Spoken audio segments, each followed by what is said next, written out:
The Congress and the Federal Communications Commission are required to oversee broadcasting so it serves the public interest. But they have passed policies which serve the corporate interests, not ours. And it isn't just talk radio, it's all media. But I have a little secret for you. This infrastructure may belong to the broadcasters, but the airwaves belong to us, to you and me, to we the people. We can pressure policymakers to take this media back, and we must. If you will not stand up for we the people, then I have news for you. We the people are standing up for ourselves. This is our media, and we are taking it back. Gotta take it back. What choice you gonna make? What's it gonna take to democracy at stake? It's the broadcast. This incredible 11-day, 11-city tour of Florida. The Unitarian Universalist Legislative Ministry of Florida. This is the first stop. I can't imagine what would motivate someone to go to the trouble of producing something like this and then touring the state, making sure that people see it. Unless it's maybe the love of a democracy that may still happen. Get educated. Broadcast police.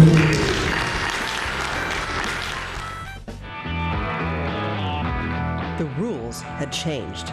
And within months, Rush Limbaugh would teach us all how to play the new game. This is about chaos. This is why it's called Operation Chaos. Even inciting riots at the Democratic Convention. And we have a replay of Chicago 1968 with burning cars, protests, fires, literal riots, and all of that. That's the objective here.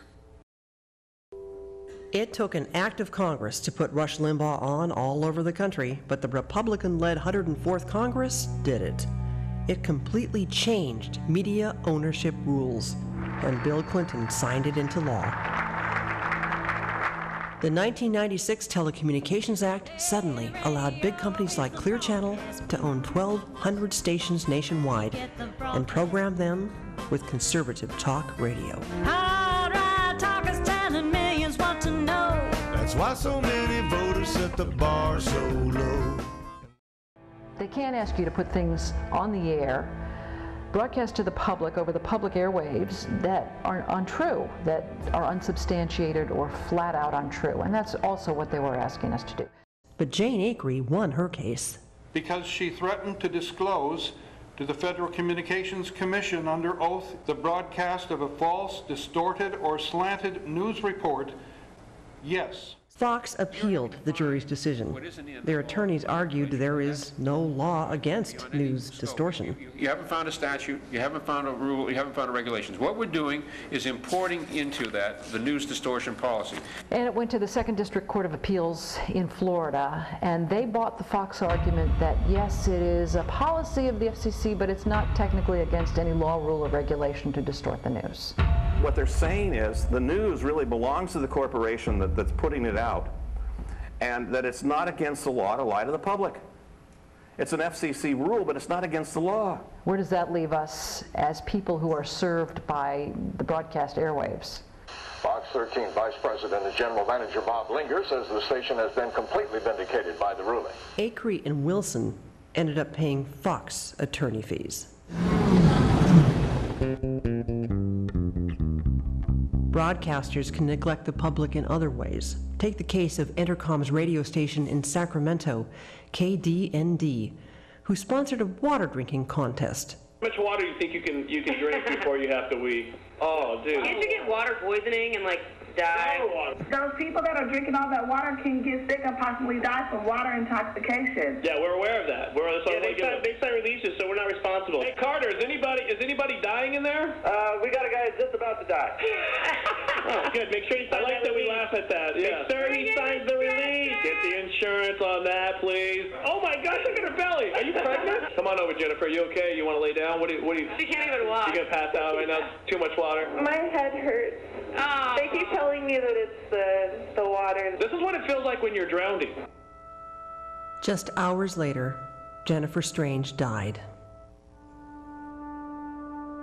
The family's attorney asked the FCC to take the radio station's license away, but 2 years later, the FCC has done nothing with that Entercom station, Instead, it has rewarded Entercom with 14 additional station licenses. Why are we giving these people more radio licenses? Why aren't we thinking about pulling some of these licenses away from them?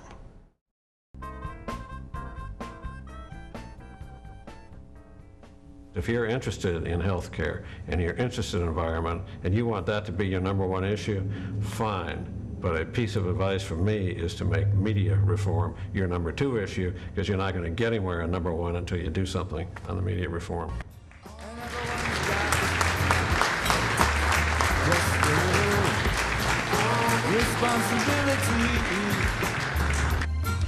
Well, now you know what's wrong. The big question is, what are we going to do about it? Here's where it's going to have to start. Right here. So I really want to encourage you to understand that we do own these airwaves. And if we start to get creative and we start to focus and we start to act, we do have power. 8 people in Sacramento improved election coverage for the 2 million viewers who watch television in Sacramento. That's what I want you to take away tonight. That's the power in this room. What are we going to do? We want to make noise. If we're going to be quiet about this stuff, we're never going to get anywhere. Say no more broadcast blues. We got everything to lose. Say no more broadcast blues. People should see this film, people should share this film, people should share the message of this film. It makes its point that the airways belong to the people. We truly own the airwaves. Reclaim the public airwaves for the public interest. That's what it's all about. Our media is owned by multinational corporations who have only one interest, and that's profit. 6 or 7 radio stations could be owned by one company in a community. I didn't know how overwhelmingly dominant right-wing radio, conservative radio, and hate radio is. Sort of really made me aware of some of these guys that I run across on AM radio are potentially a real menace to us as a society. It seems that there is no voice anymore for the liberal point of view. One of the most important points that I got out of the film was that our national media is not legally obligated to tell the truth to our citizenry. In order to solve this problem, we have to get a lot of people aware of the issue and involved.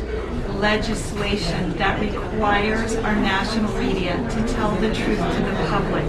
Contact senators and congresspeople to try to get the laws changed about this situation. What we see here with Sue Wilson is someone who has the courage to actually fight.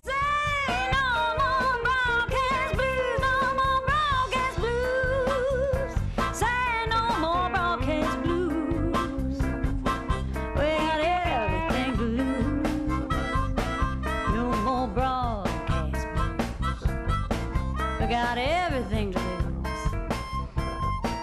No more broadcast.